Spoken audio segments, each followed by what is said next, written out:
Inang silakan. Ini Mas Roy tadi lempar bola panas tuh. Mungkin ada yang mau dijawab, silakan Inang. Saya tidak menganggapnya bola panas. Jadi tadi kan kesimpulan 2020. Ini belum 100 hari udah bicara soal perebutan kekuasaan 2029 soalnya. Iya, kita tadi kan melanjutkan bicara mitigasi ya. Mitigasi itu bukan hanya dalam soal politik saja. Mitigasi terhadap korupsi penting sekali. Saya ini kan salah satu pendiri KPK yang melihat bahwa kita itu tidak bisa mencapai mau dia upaya apapun dari sisi ekonomi, dari sisi demokrasi, dari sisi sosial dan budaya, semua rusak karena masih ada korupsi di mana-mana. Mitigasi terhadap bencana juga. Kita berada di sini, saya ikut prihatin terhadap saudara-saudara kita yang masih terkena banjir dan longsor. Mereka tidak bisa merayakan tahun baru. Kenapa? Karena mungkin uang untuk memperbaiki dan untuk mitigasi itu dikorup juga. Jadi apapun masalah yang kita bahas di sini, baik secara teknologi tadi, mau secara politik, apakah antibody tergantung dari partai-partai politik? Saya pikir tidak hanya itu. Memang partai politik diberikan kekuasaan yang sangat tinggi di negeri ini ya. Namun apapun yang dihasilkan dari pilkada, pilpres dan pileg kita, itu kan adalah cerminan dari kita semua. Kenapa yang dipilih siapapun itu adalah hasil dari pilihan cara kita yang sepakat untuk berdemokrasi. Mungkin harus ditingkatkan pendidikan dari orang-orang yang memang selama ini masih paling rendah. Tapi Anda setuju IQ kita rata-rata masih 78. Ini penting. Ini harus dijawab penting nih Aiman. Karena gini, kita nggak bisa bicara demokrasi, nggak bisa bicara soal bagaimana kekuasaan itu bisa diprediksi kalau rakyatnya sendiri nggak paham. Nggak, ini kan sekarang Mas Roy tadi katakan, terus kemudian ada juga kemudian di X bahwa akun BUMN misalnya dan lain sebagainya, lalu kemudian ada juga misalnya soal apa namanya 2029. perebutan kekuatan apa tadi Mas Roy bahasa gimana? Ya 2029 nanti hati-hati. Nanti Begini Mas. Pak Prabowo tahun 2029 ataukah tahun 2045 persoalan masih akan tetap sama kalau cara berdemokrasi kita masih belum menjadi lebih baik. Karena partai politik memegang besar sekali kuasa dalam hal ini, ya kan? Partai politik sendiri harus mengakui dalam indeks persepsi korupsi dari 98 tadi bicara tahun 98 ya, ada 3 yang bermasalah. Judicial system, kepolisian, kejaksaan dan kehakiman pada waktu itu. Sehingga dibentuklah yang namanya KPK. Pada tahun 2020 dari itu 90 saya setuju Mbak Irma. Ya, yang tidak saya setuju adalah belum ada 100 hari itu sudah tampak kriak-kriak di dua pemimpin kita, RI 1 dan RI 2-nya pakai tas Mas Wapres gitu ya. Buka ini kan menunjukkan ketidakbersatu. Mana rakyat suruh bersatu kalau kedua pemimpinnya saja tidak bersatu dan mereka saling nampak mau jegal-jegalan. Iya, Mas Roy kan ojo suujon Mas. Enggak. Karena Pak Prabowo sendiri kan santai-santai dan damai-damai saja. Kita jaga Pak Prabowo. Nah, itu kan menjadi duit tunggal. Nggak bisa Pak Prabowo sendiri, Wapres Mas Gibran sendiri. Jadi ini kan kita ini sebagai bangsa juga harus belajar melihat bahwa memang ini adalah pemimpin yang kita pilih.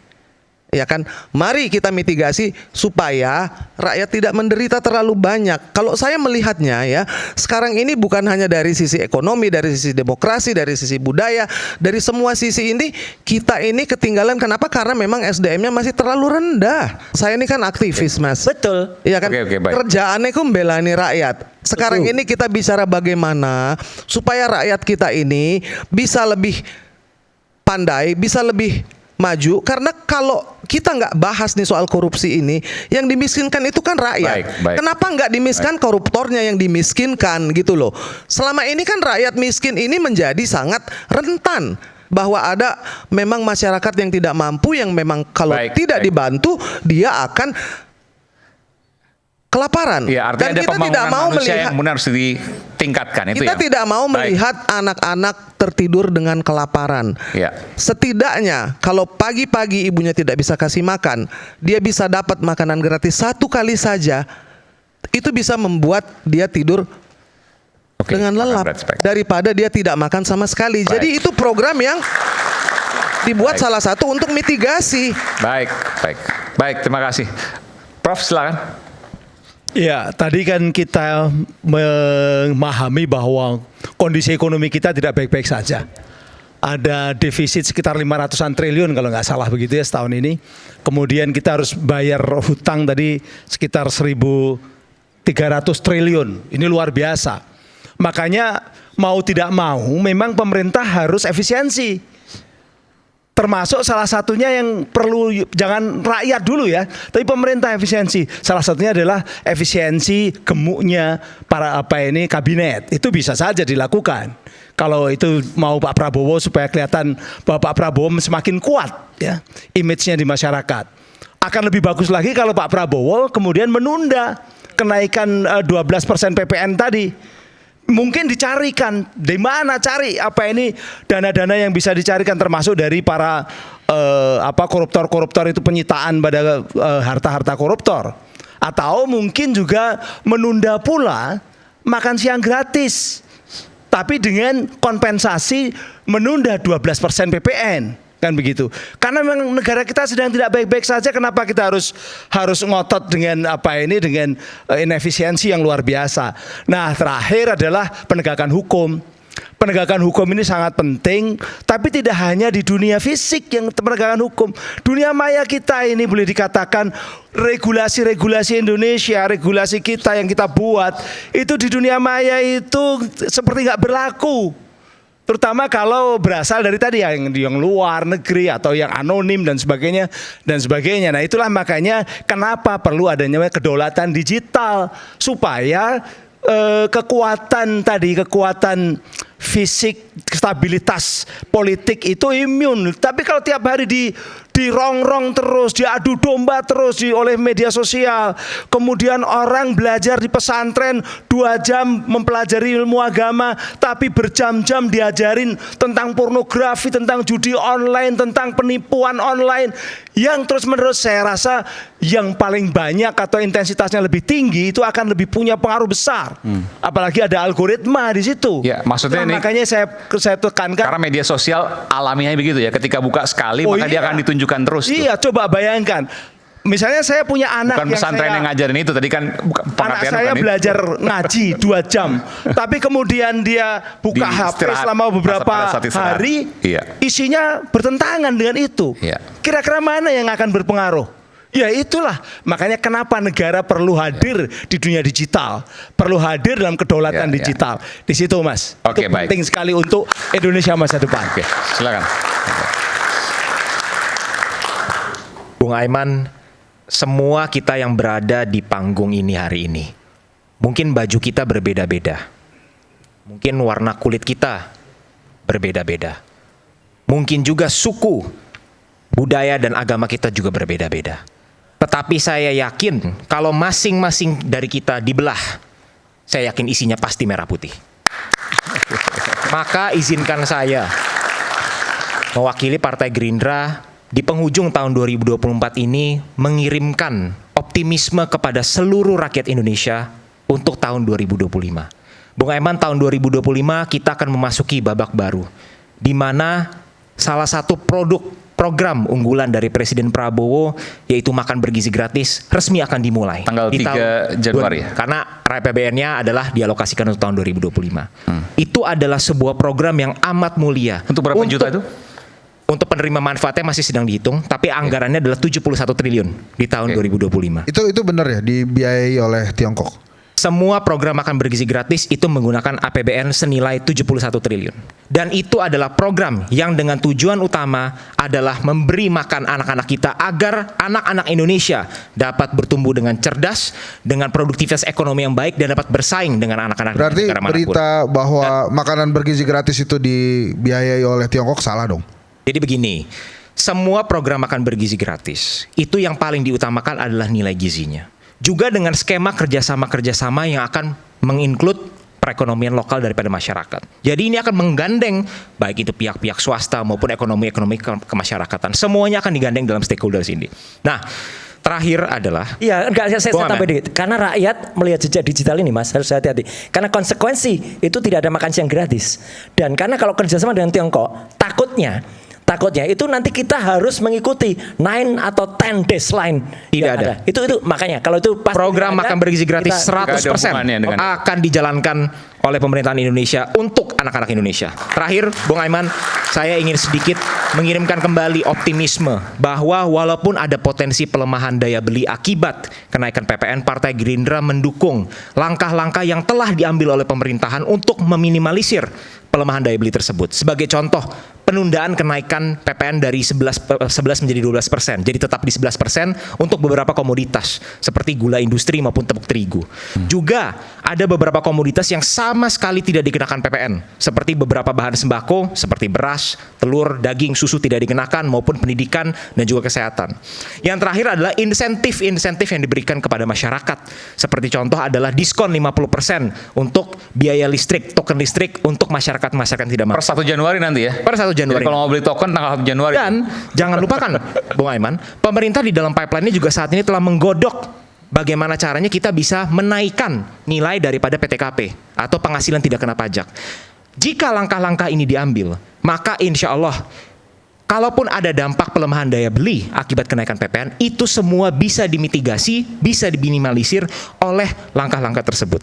Yang terakhir adalah, Bung Aiman, efek kenaikan dari PPN 12% ini akan menyumbang pendapatan untuk negara. Kita mendukung pemerintahan, Partai Gerindra mendukung pemerintahan untuk mengalokasikan semua pendapatan ekstra tersebut untuk program-program yang dapat berdampak langsung kepada masyarakat. Seperti contohnya makan bergizi gratis, seperti contohnya Parlinsos. Parlinsos itu bisa berupa subsidi, baik itu listrik, BBM maupun LPG, yang akan mampu membantu semua tingkatan masyarakat, baik dari kelas menengah sampai ke tingkat yang paling miskin, termasuk bantuan-bantuan sosial yang memang sangat dibutuhkan oleh rakyat Indonesia. Baik. Jadi sekian dari saya, terima kasih Bung Aiman. Baik. Terakhir Bung Adian, silakan. Saya tuh sayang betul sama Republik ini. Kita semua sayang lah. Ya, kalau kemudian saya bercerita tentang 98 karena saya bertekad tidak boleh ada lagi peristiwa serupa terjadi, pemerkosaan massal, penculikan, sudah cukup.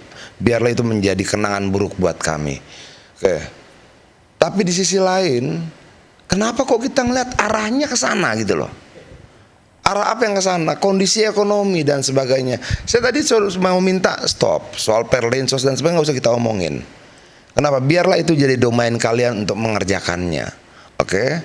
Tapi tahu nggak bahwa dari semua problem ini tidak akan pernah bisa kalian lakukan sesuatu hal yang baik ketika situasinya tidak kondusif, ketika politiknya nggak stabil, ketika ketegangannya terjadi kemana-mana, ketegangan antar partai, ketegangan antara mereka yang berkuasa dan yang tidak berkuasa. Itu sebagus apapun kalian berupaya mitigasi, kalau kemudian stabilitas politik itu tidak terjadi, nggak ada gunanya. Nah, kenapa saya bilang seperti itu? Itu potret 97-98 itu loh. Kalau tidak ada konflik politik saat itu, lewat kita seperti Singapura, seperti Vietnam, seperti Kamboja, cuma krisis 4-5 bulan selesai. Kenapa dia panjang? Krisis politiknya ikut di belakang krisis ekonomi ini. Kan ini begini loh Pak Aiman. Krisis ekonomi mengawali lalu diikuti krisis politik, bermuara pada krisis multidimensial, atau dimulai krisis politik, lahir ketidakpercayaan investasi, muncul krisis ekonomi, bermuara pada krisis multidimensial lagi. Sama. Nah, itulah pelajaran dari sejarah yang saya lewati. Oh jangan, ini berat bos, berat betul. Itu loh. Nah, makanya saya tidak mau kotak-katik. Teman-teman di Banggar kontak saya, Yan, situasi keuangan kita begini, berat, begini. Oke. Mitigasinya gimana? Coba pikirkan. Harus ada langkah yang kita buat. Tapi yang saya sampaikan, mau kayak apapun, oke, stabilitas politiknya ciptakan. Itu makanya Soeharto dulu lebih mengedepankan stabilitas politik dibandingkan stabilitas ekonomi. Hanya jangan ganggu PDIP. Bukan, karena kalau kemudian stabilitas politik terganggu, stabilitas ekonomi pasti rusak. Itu loh. Nah, dalam situasi begini, ketika stabilitas politiknya tidak terjadi, mau kayak apapun hebatnya rumusan mitigasi nggak jalan.